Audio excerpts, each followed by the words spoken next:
All right, just a quick review of yesterday. We just introduced the concept of what is a function. And again, a function is a relationship where each input only has one output.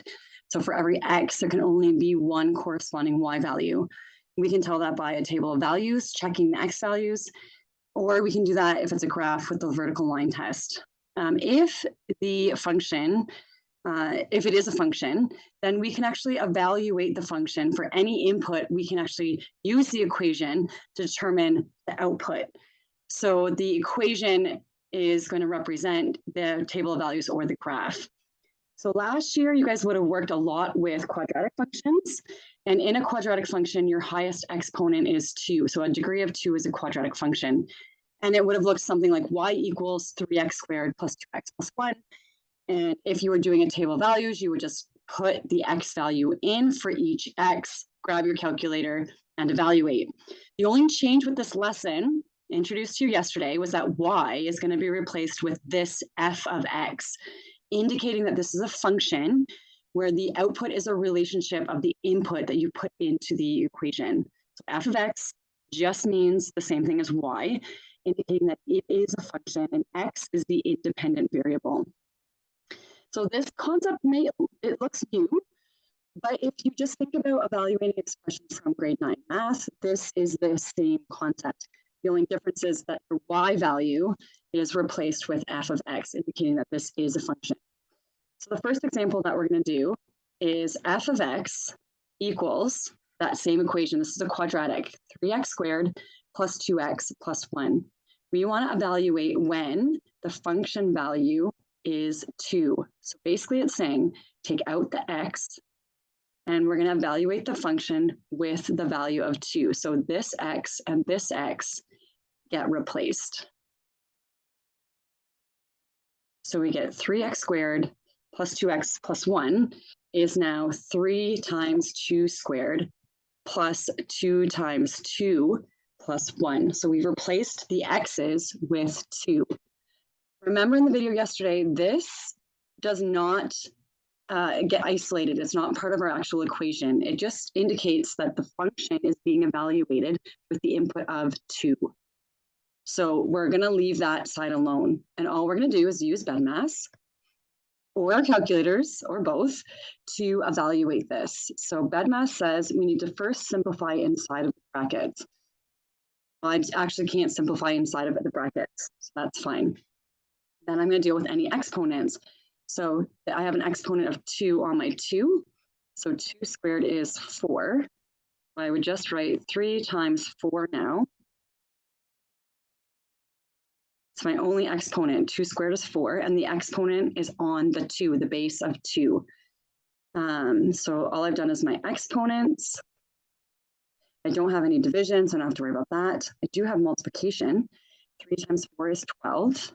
And 2 times 2 is 4. So multiplication is done. Next is addition. 2 plus 4 is 16, plus 1 is 17. And I have no subtraction. So my answer is f of 2 equals 17. Again, I'm not doing anything with the f of 2. That's just telling me that I've evaluated the function with a value of 2. So my input is 2, my output is 17. So actually this could be written as an ordered pair. The input was 2, the output is 17. This is extra, you don't have to write as an output, as an ordered pair, but we do need to evaluate. If you would like to put the whole thing into your calculator in one step and not worry about BEDMAS, your calculator will do BEDMAS for you. So it is a quick way of checking your work here. But I'm just going to use Desmus Scientific Calculator here. And I'm just going to plug into my equation. Just looking for my equation here. We go.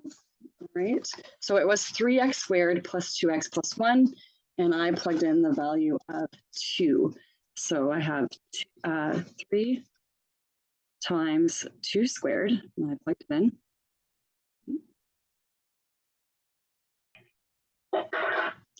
3 times 2 squared plus 2 times 2 plus 1 And on your scientific calculator, you can see here that we got the proper end value of 17.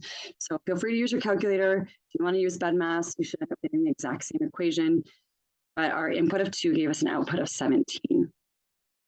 The next one is g of x. That just means the function. Instead of having f of x, we have g of x. It's still a function where x is the independent variable.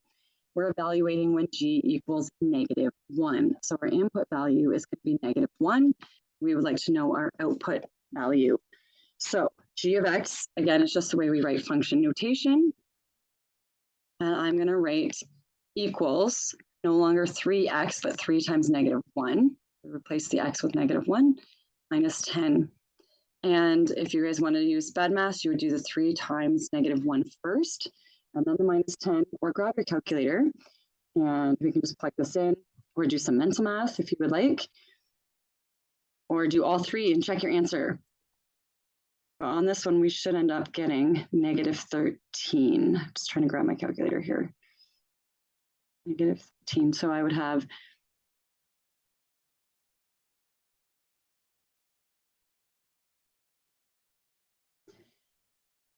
3 times -1 on, this is, I'm using Desma's scientific calculator. The minus is the negative and on this calculator, and the minus 10. And I get -13 as my output. Okay.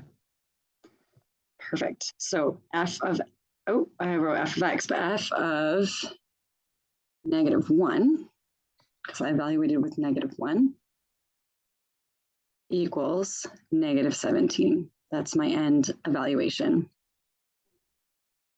This one is asking me to evaluate 2 times. I have h of t. It just means it's a function where t is probably time is my independent variable. And I'm going to evaluate it first with 4 and then with -2. So I have h evaluated with 4, and I'm going to have h evaluated with -2. So t is being replaced here. I'm going to have, in the first scenario, 4 squared plus 31. In the second scenario, I'm going to have -2 squared plus 31. Following BEDMAS, I know 4 squared is 16. And 16 plus 31 is 47.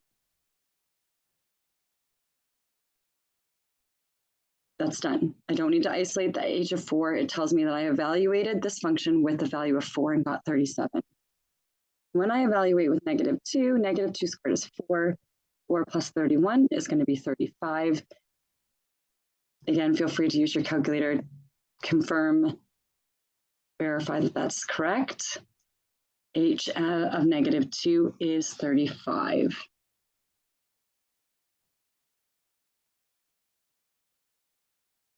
Sometimes we have 2 different functions working together. So in this scenario, I have a function that the equation is represented by g and a function that's represented by f. So my first equation, g function, is a linear function. It's -2 minus 3. My second function is actually a quadratic function, which is f of x equals x squared. When we are working with 2 different functions, read what you're doing very carefully and start with the inside brackets. And work our way out. So you can see I have G and F, and you're like, what is going on here? We're going to start with the inside. So we're actually going to start with evaluating the f function with the number 2. I'm going to ignore the g. I'm going to start with the inside. So f of 2, read carefully, grab the f equation. So f of x equals x squared, but I'm taking out the x, plugging in a 2. F of 2 is just 4. Now when I look at this, basically now what it's telling me to do is take the value that I got with the f of 2, which is 4, and now I'm evaluating the g function with that number. So now I'm going to go to the g equation, and I'm plugging in 4 for my independent variable. So 2 times 4 minus 3 is now my final evaluation. G of 4 equals, if you plug in your calculator, 2 times 4 is 8. 8 take away 3 is 5. You guys go ahead and check that. 2 times 4 minus 3. And that is my end equation. So I'm actually going to write that fully out, that we did G, and then F of 2, and that equals 5. We started with the F because that was my inside set of brackets. Plugged in the 2 into the F equation. Whatever that value was, and we plugged that in for F of 2. So in this case, it was 4. And then we used the G function, and we evaluated with 4. If there's questions, feel free to pause the video here. Second question is asking me now to do F of 3. So actually, in this case, all I'm using is F, but I'm doing it twice. So I'm going to focus on the inside here, F of 3. So I'm grabbing my F equation, and I'm substituting in 3 for X. So 3 squared is 9. F of 3 is 9. So I just did the inside bracket. Now I'm using F again, but with the value that I got from the first evaluation. So now what I need to do is F of 9, plugging in 9 for my independent variable. F of 9 is 81. Check with your calculators. Confirm that I didn't make any mistakes here. So I'm going to write F of 3 is 81 as my final answer. So this is a double evaluation. Just very carefully read what's written to you and the order that's being given. I'm going to pause here, and I want you guys in your table groups to try the next 2. So this next one you're doing is use only the G equation. First, evaluate with 4, and with that value, evaluate again with that number in the G function. In the last one, you're starting with G, evaluate with 5. Whatever that value is, now go to the F function and evaluate with that value. Try your table groups. Pause the video here, and I'll put the answers down, and you guys compare to see if you got the right answers. All right, for G of 4, when I plugged in 4 to G the first time, I got 2 times 4 is 8. 8 minus 3 is 5. Then I took 5 and put it back into the G function again. I got 2 times 5 is 10. 10 take away 3 is 7. So that one I got, my final evaluation is 7. For the final one, I took 5 and plugged it into the G function. So 2 times 5 is 10. 10 take away 3 is 7. Then I took 7 and I plugged it into the F function. And 7 squared is 49. So if you have any questions, please feel free to ask. And also we can go over any questions that you might have tomorrow in class. But good luck with your practice, and I'll see you guys tomorrow.